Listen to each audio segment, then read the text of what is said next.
हर्ष और आनंद की वाटिका में आप सभी का अभिनंदन है। जैसा कि आप जानते हैं, आज स्वामी विवेकानंद जयंती है। आध्यात्मिक जगत का नक्षत्र अमेरिका में जाकर उन्होंने अध्यात्म का झंडा गाड़ा था 1893 में। आज उनकी जयंती है और उस विवेकानंद को हमने तस्वीरों में लटका दिया, जिसका परिणाम है कि मेरे देश का अन्नदाता सड़कों पे आके खड़ा हो गया। मैं साफ साफ कहना चाहता हूँ, थोड़ी देर पहले जब मैं एंट्री कर रहा था इसमें, मुझे एक जज मिले, हाई कोर्ट के रिटायर्ड जज मलिक साहब, जो चंडीगढ़ में पोस्ट थे और सुप्रीम कोर्ट के लॉयर हैं। तो उन्होंने मेरे को रोका और मेरे से कहा कि मैं आपके बहुत वीडियो सुनता रहता हूँ। तो मैंने कहा एक बात बताइए मलिक साहब, आप खुद जज रहे हैं, मलिक साहब की बात कर रहा हूँ, ये ऑन रिकॉर्ड बोल रहा हूँ, अभी की बात है, मैं इतिहास भूगोल की बात नहीं कर रहा। मैंने कहा मलिक साहब आप जज रहे हैं, मुझे एक बात बताइए, जब ये संविधान पास किया जा रहा था, कोविड के दौर में इन्होंने ऑर्डिनेंस ला के पास किया था, क्या कहा था इन्होंने? सरकार ने राइटिंग में जो पास किया कानून, क्या कहा कि एसडीएम और डीसी के अलावा आप कोर्ट में नहीं जा सकते। अब मैं पूछना चाहता हूं कोर्ट, अब आप जाग रहे हो?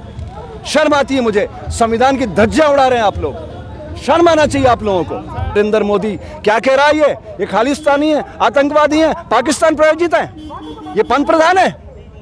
ये किसान की आवाज प्रकृति चला रही है। अब ये निर्णायक घड़ी है, ये सारे अमेंडमेंट रिजेक्ट होंगे, लिख लीजिए आप, इसके अलावा कोई विकल्प नहीं है। कोई भी विकल्प ये किसान अब स्वीकार नहीं करेगा। आज विवेकानंद जयंती है, तस्वीरों में लटका दिया इन्होंने विवेकानंद को। विवेकानंद क्या कहता था? सारे पाखंड खत्म करने के लिए कहता था वो कि जगाओ समाज को, समाज भूखा है, इसको रोटी चाहिए। अन्नदाता आज खड़ा है सड़कों पे एमएसपी के लिए, मिनिमम सपोर्ट प्राइस मांगा ना उसने, क्या मांगा आपसे? ये उसका हक नहीं है। दुनिया की सारी वस्तुओं की कीमत जब बेचने वाले तय करते हैं, किसान की फसल की कीमत खरीदने वाला तय करेगा। 73 साल हो गए देश को आज़ाद हुए, इनके जीवन में आज़ादी कब लाओगे आप? कब लाओगे आज़ादी? वो अपनी आज़ादी मांग रहा है, उसका हक है, उसको देना पड़ेगा। और एमएसपी क्यों? एमआरपी डिसाइड होगी, मैक्सिमम रिटेल प्राइस, ताकि ये जो बिचौलिए तुम्हारे गौतम अडानी जैसे लोग सिस्टम से बाहर होंगे। और मैं आप सबसे प्रार्थना करता हूँ सोशल मीडिया से, मेन स्ट्रीम मीडिया मेरे आगे पीछे घूमती है, मैंने कसम ले ली अब ज़िंदगी में कभी इनको कोई बाइट नहीं दूंगा मैं, चाहे हिंदुस्तान में दुनिया में जहाँ भी मेरे प्रोग्राम चल रहे होंगे, भारत की मेन स्ट्रीम मीडिया को कोई बाइट आपको कभी देखने को नहीं मिलेगी। लिख लीजिए आप, आगे पीछे घूम रहे हैं मेरे वो कि स्वामी जी एक बाइट दे दो। मैंने कहा सॉरी, आपके लिए मेरे पास कोई स्थान नहीं, क्योंकि आप तो हमें खालिस्तानी बता रहे हो, आतंकवादी बता रहे हो, पाकिस्तान प्रायोजित बता रहे हो। आप उस पंजाब की धरती से परिचित हैं? 90% आज़ादी के आंदोलन में इतिहास है पंजाब का, अपने खून से सींचा आज़ादी को, आप उसका मजाक बना रहे हो। ये पसीना देख रहे हो, ये अंदर की गर्मी है। दिमाग को शांत रखना चाहता हूँ मैं दुनिया के, और मेरा प्रोग्राम चलता है अपराध से अध्यात्म की ओर। बुरे से बुरे व्यक्ति में मैं अच्छाई खोजता हूँ। तुमने क्या दिया देश को? बर्बाद कर दिया 6.5 सालों में। कांग्रेस भी तो यही करती थी, मुसलमानों को टारगेट करके सिर्फ अपने वोट लेकर के सत्ता में बैठ जाती थी। साड़ी, दारू, मुर्गा, पायजेब, पैसे, इससे वोट खरीदती थी। अरे भारत एक प्रयोगशाला है संविधान की, समझिए। 299 मेहनतकश पुरुषार्थी लोगों ने संविधान का निर्माण किया था, एक ऐसा संविधान जो सारी दुनिया को एकता के सूत्र में बांध सकता है। आप लोगों ने तो मजाक बना दिया इसका। इस आंदोलन को कोई किसान आंदोलन नहीं चला रहा है, कोई मजदूर नहीं चला रहा है, इसको प्रकृति चला रही है। प्रकृति चाहती है जिन असंख्य धर्मयोद्धाओं ने खून से सींचा इस आज़ादी को, वो आज़ादी इस देश के लोग देखें। बेगुनाह लोगों को मौत की नींद सुलाना, ये जनतंत्र है? मजाक बना दिया आप लोगों ने जनतंत्र का। पैसे से तुम गेहूँ खरीद सकते हो, पैदा नहीं कर सकते।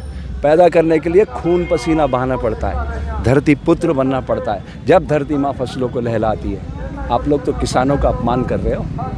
धरती पुत्र का, उसका सम्मान उसको देने की बजाय उसका अपमान कर रहे हो। मैं देश की जनता से अपील करता हूँ, किसानों से अपील करता हूँ कि आप ऋषि कृषि पुत्र फाउंडेशन बनाओ, 10-10 रुपये इसमें डालो और गौतम अडानी से बड़ी कंपनी बनाओ, जैसे डिब्बे वाले बम्बई में करते हैं। क्या करते हैं वो सब मालिक हैं। 127 सालों में आज तक कभी स्ट्राइक नहीं हुई वहाँ। हमारा किसान खुद फसल लहलाता है, मेहनत करता है, अपनी फसल बेचेगा, और जब सबको बराबरी का हक मिलेगा, देश समुन्नत होगा, सक्षम भारत बनेगा, आरोग्य भारत बनेगा, ऊर्जावान भारत बनेगा, तो दुनिया खुशहाली के गीत गाएगी, क्योंकि भारत के पास साधु है। और सत्य यही है कि मेरे देश का किसान चट्टान की अट्टालिकाओं को फोड़कर धान उपजाता है, और उसकी फसल की कीमत ऐसे लोग, ये लूटने वाले लोग तय करते हैं। ये नहीं चलेगा, बहुत हो चुका। अब ये सब कुछ बदलेगा दृश्य। आज विवेकानंद जयंती है और मैं विवेकानंद को अपना आराध्य मानता हूँ और मैं सोई हुई चेतना को समाज की जगाने के लिए रोज आता हूँ। हर दिन किसानों के बीच रहता हूँ। कोई मेरे को लोग कहते हैं सिक्योरिटी, मेरे को काहे की सिक्योरिटी की ज़रूरत है? अरे इस शरीर को मार सकते हो, इस विचार को दुनिया में कोई नहीं मार सकता। जिसने मुझे जन्म दिया प्रकृति ने, वो भी इस विचार को नष्ट नहीं कर सकती। उसने मुझे स्वतंत्रता से प्रकट किया है। स्वयं को स्वतंत्र हुए बिना औरों को स्वतंत्र नहीं किया जा सकता। तो मैं इस भारत, आज़ाद स्वतंत्र भारत का आज़ाद नागरिक हूँ, इसलिए जिम्मेदारी से बोल रहा हूँ। ए नरेंद्र बाबू, 3 मिनट तक अगर तू वृक्षासन लगा ले, 3 मिनट तक आंख बंद करके ये मुंडी काट के तेरे चरणों में डाल दूंगा। मेरे अंदर भगत सिंह और विवेकानंद दोनों मौजूद हैं। शस्त्र और शास्त्र दोनों को मैंने पढ़ा है। वक्त आने पर इस शरीर पे तुम गोलियां चला देना, लेकिन एक बात याद रखना नरेंद्र बाबू, ये जो प्रकृति है ना, इसके फ्रेम में हिंसा का फल दुख और दया का फल आनंद है। और याद रखना, इस उक्ति को अपने जीवन में उतार लेना। मरते समय मैं याद आऊंगा, हर्षानंद आके सामने खड़ा हो जाएगा। बोले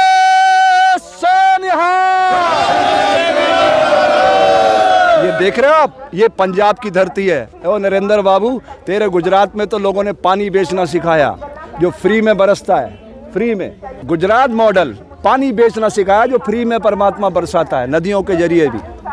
और ये पंजाब की धरती ने श्रम से, धरती पुत्र ने जो फसलें पैदा की, वो भी वांडचक। ये गुरुओं का प्रदेश है।